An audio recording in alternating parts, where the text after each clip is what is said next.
starts with a good reception. It doesn't matter how well your spikers are, how good your setter is, kung hindi mo mabibigay yung unang bolang yon, nothing will happen to your team. Good challenge at the net by Hubia Inc. Morales from the back row, too strong. And that was too low for Linda Morales, so unable to adjust.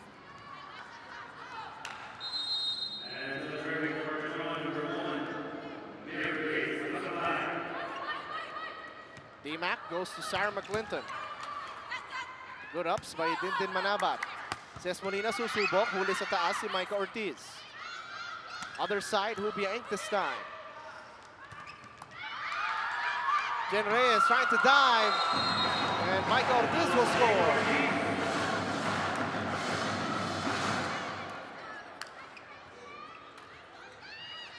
That's been going on since they were wearing black and gold. University of Santo Tomas, Rhea de Maculangan to Micah Ortiz. Hindi na ako sali dun eh. Pero syempre, pag nakikita ni Ate Denise, she's proud of every Ano UST ba? product. Ganun lang ako. Ayusin niya. Ayusin niya. And Hubia Inc. with a powerful finish. You know, ito si Hubia Inc. Of course, Petron has a multitude of weapons. So hindi naman lagi sa kanya yung Yes. bigay yung bola. But when her team needs it, Hubia Inc. really has to come up with those big games to save Petron. Yeah, you know what? Especially now, I think that this is the time for her to step up because Erika Adachi is not there, and kaya nga she should be the reinforcement. She should be helping really her team. Masangkay to Dindin Manabat. And no one got the second ball. They thought it was going long. You know, the thing is, I saw Micah Ortiz. Tumalikod na eh. Tumalikod siya. She was expecting someone else to get that ball. Let's see it again. Pagpalo ni Dindin, it was blocked. But Micah took her eyes off the ball, and that's a #1 rule with volleyball. Wag na wag aalisin yung tingin mo sa bola. They catch a lucky break though as Abby Maraña coming to service area.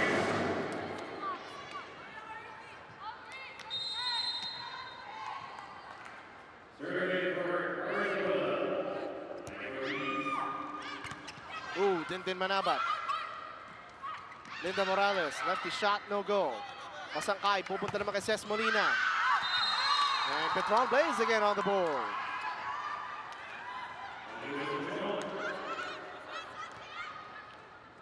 Like you mentioned, Denise, your familiarity.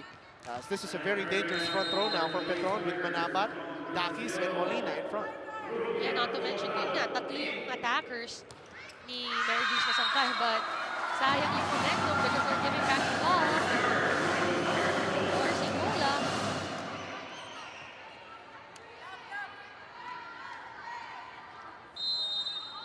Three serving four.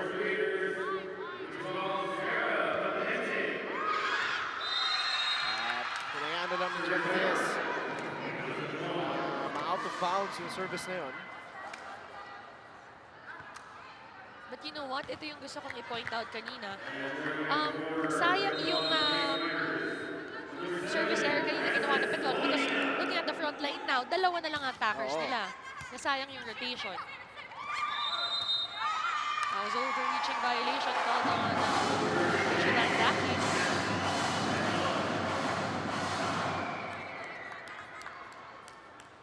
That will send Yari Yonko to the service line.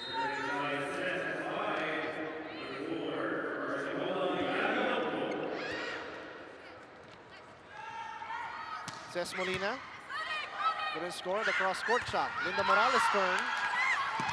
And Petron will score. And that was a good block, but looking at Linda Morales, she was like, that was already out. When the block shot, that ball was supposed to go out.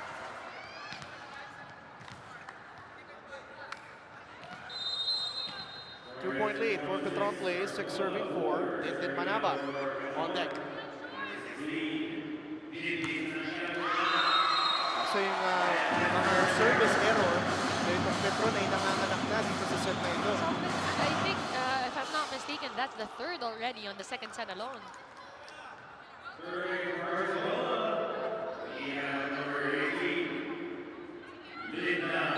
Six attacks and a block so far for Linda Morales.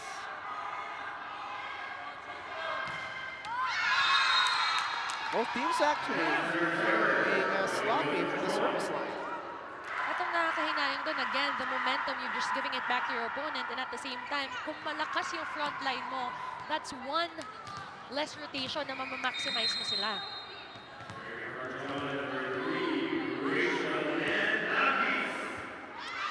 And Rachel Daki serves up an ace. Which will send Petron Blaze into the first technical timeout to the lead, 8-5. Well, I like that bit at the end with Linda Morales with that very friendly pag-every wave. And Linda Morales, welcome to the Philippines. Well, all I can say, dapat sinala niya sa list niya, James Velasquez, right after Well, Ashton. bagay eh. May Ryan Gosling. May Ashton Wood. Dapat James Velasquez. Huwag na natin Hindi. ipilin. Sabi niya kasi tall, dark hair. Dark hair ka na lang. Dark hair, yeah, no. Well, Linda Morales, we hope that you enjoy your stay in the Philippines, which you will enjoy more when her teammates like Micah Ortiz are helping out as they pull to within one dito sa set number 2.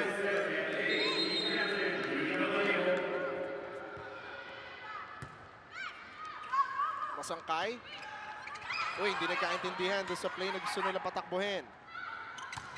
Oh, Sarah McClinton climbing the ladder to put the ball away. That was, I think, an automatic point for Sarah McClinton because when you look at it again, she only had one blocker. Abby Maranyo was late and Mary Grace Masangkay was just too short for her. Cabalejo with the service. Masangkay to Abby Maranyo. Had to adjust. Makakataon para kay Linda Morales. Off speed, no finish. Hupia Inc. this time. Went off the blocker and gets the score. Well, they have to do something about this now. Kailangan maayos na nila yung nangyayari because there's been miscommunication inside the court between the setter and the spikers. Dalawang magkasunod yon, if not tatlo. Credit also Hupia Inc. being very vocal.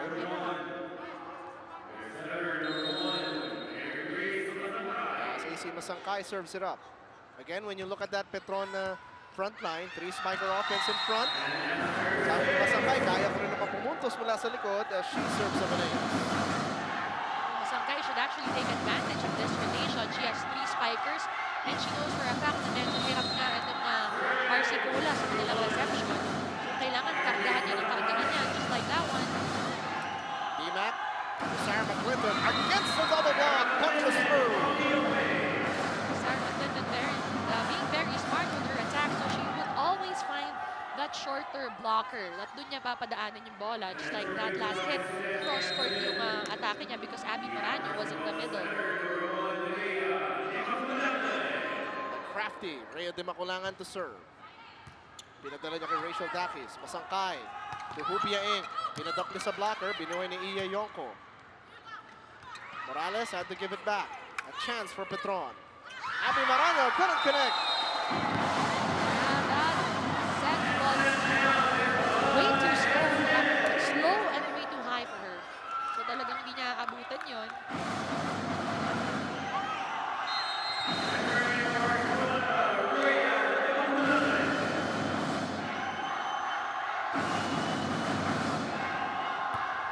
Dina serves up an ace.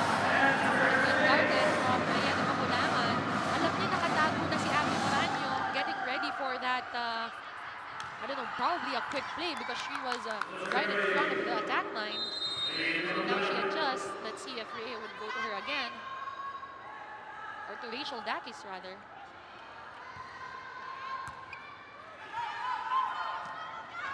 Linda Morales, todo vuelo at dire-diretso. Take a look at it again, so nice. You gotta see it twice. As Hupia Inc. lights it up and puts it down.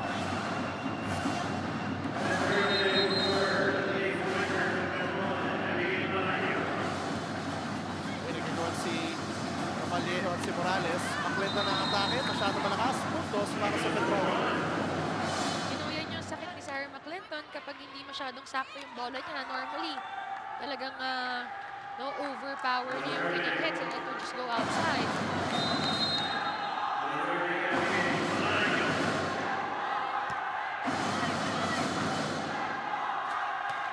Morales couldn't put that that one down. Jess Molina blocked the top. Excellent defense by Mia Yoko and Micah Ortiz. And good timing from Ortiz and Yonko. Ortiz and Yonko, tama. Kahit na mukhang easy ball na lang yon, they were still there just protecting that net.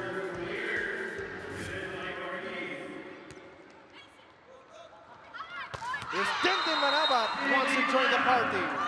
And you know, that's something that Petrona should have done kanina pa because, you know, comparing Dindin Manabat to Rhea Di Maculangan, she would automatically go over Di Maculangan. Hindi naman porke middle blocker, kaya she always just spike in the middle, pwedeng mag-adjust, pwedeng maging opposite or open hitter, or outside hitter rather. Dindin Manabat back-to-back hits.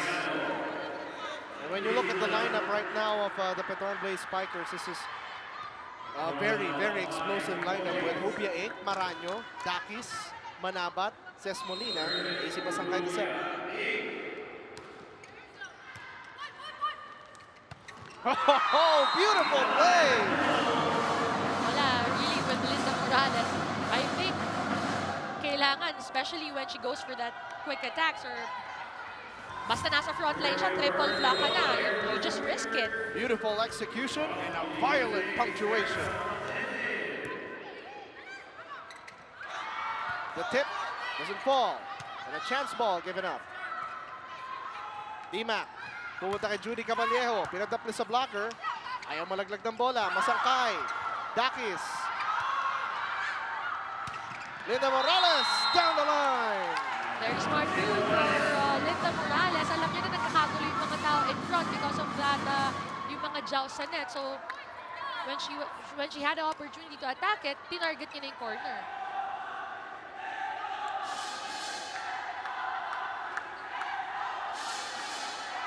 Very vocal RC Cola Air Force fan side. Chanting for their favorite team as McClinton serves it up, but too short. A slower second set dito. Parehong koponan, they've had their flashes of brilliance. They've been able to execute, to attack. Pero may mga tapon lang ng bola mula sa service line.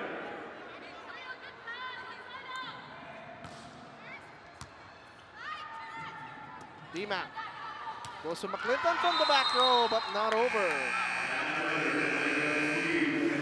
And Petron Blaze grabs a 2-point lead heading into the second technical timeout, 16-14.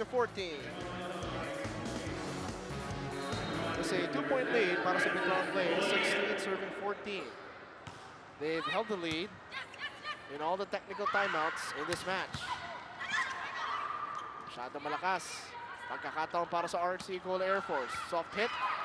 Nagagawang pa sa bola sa back row. Aatake si Dakis, and she will score against Morales. So Dakis definitely took advantage of that single block. At bihira nangyayari yun dito sa side ng RC Cola. Ces Molina still on deck. D-Mac goes to team captain Judy Caballejo. Sakay to Manabat. M&M connection. Always a good option. Again, yun yung hinihingi kanina dito kay ni Coach George, dito kay Grace Masangkay na if you have an outside hitter, try to go for that running attack because again, you have to look at your blockers and you have to at least challenge yung middle blocker mo na malate siya ng konti. At hindi, Habang nasa harap si Dindin Manabat, Oo. para kay Masangkay, gamitin na. Yonko, too strong. and there was no wrist action in that last attempt from Yari Yonko. Sobrang flat ball ng palo niya. Troy Cases, now in the game.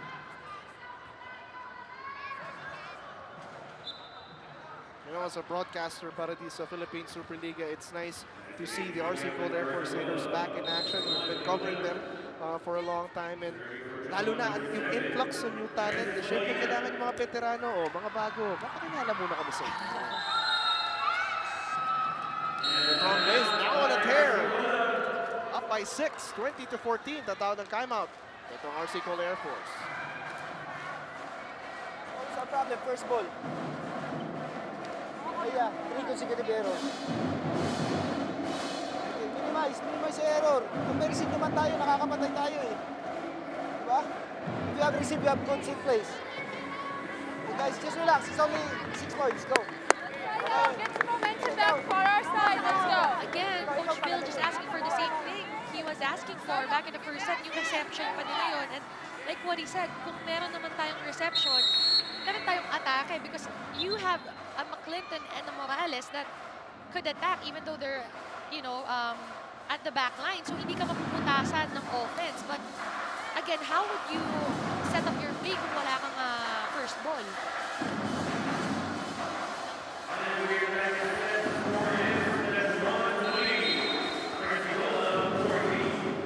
Cesc Molina has made a living at the service line at this juncture. Unfortunately, commits an error that time. It will be the opening na hinihintay ng RC Cola Air Force dito sa set number 2.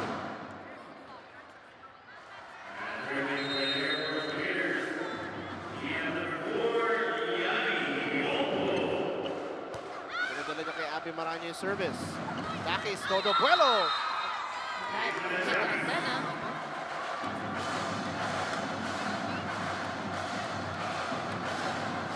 RC Cola with back-to-back points on the board.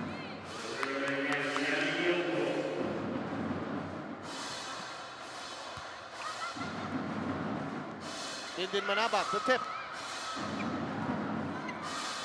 Joy Casas' turn.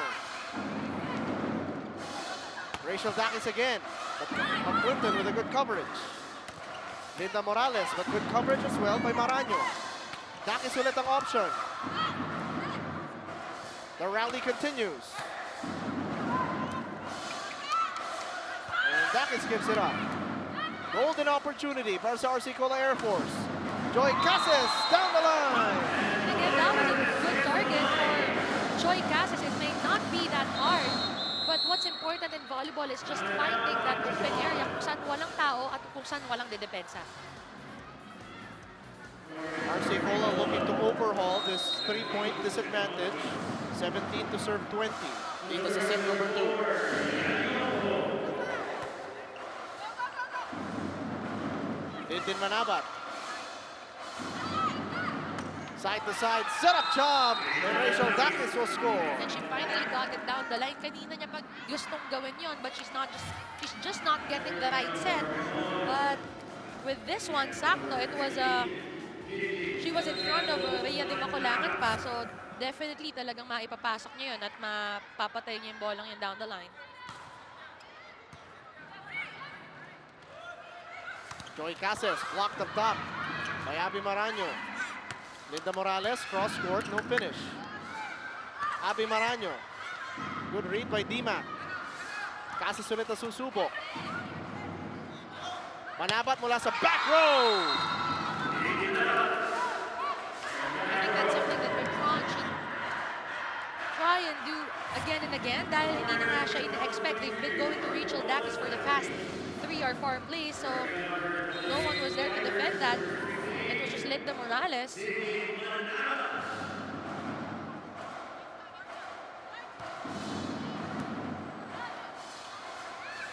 Linda Morales hangs in the air, but good hang time by the Petron blockers as well. Masangkay to Maraño. Dimac to Joy Casas. The attack not over. And Joy Casas being too safe with that last attack.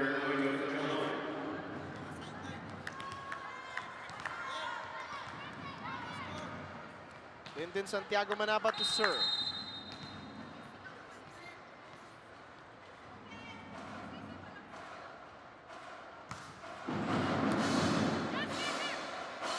Linda Morales. Oh, what a block!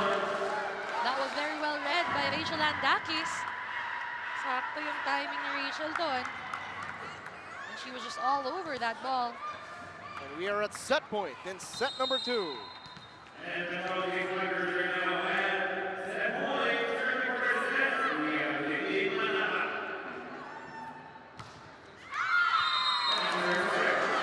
survived that point thanks to an error.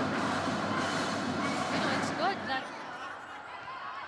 Petron is up by 6, pero they should stop doing or committing those service errors dahil ilan na yan sa second 2 sets pa lang, I think they've already had 7 or 8. Parang pamatay sa sunog yun eh. Nagliliyat na sa aling inyong laro. Abby Maraño, trying to hammer it home. No go. Point for RC Cola Air Force.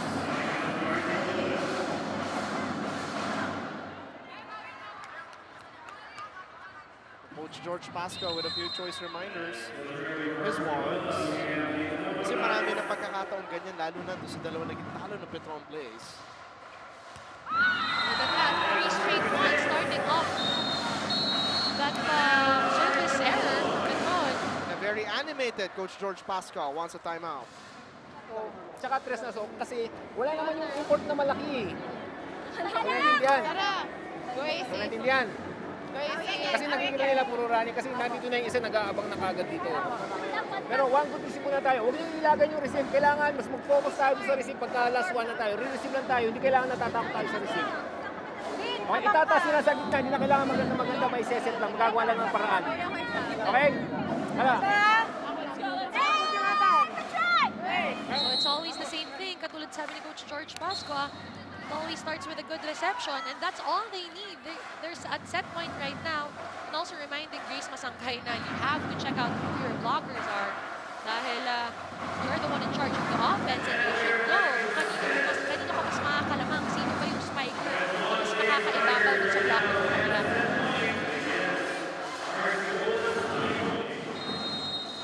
And RC Cola Air Force overhaul this deficit.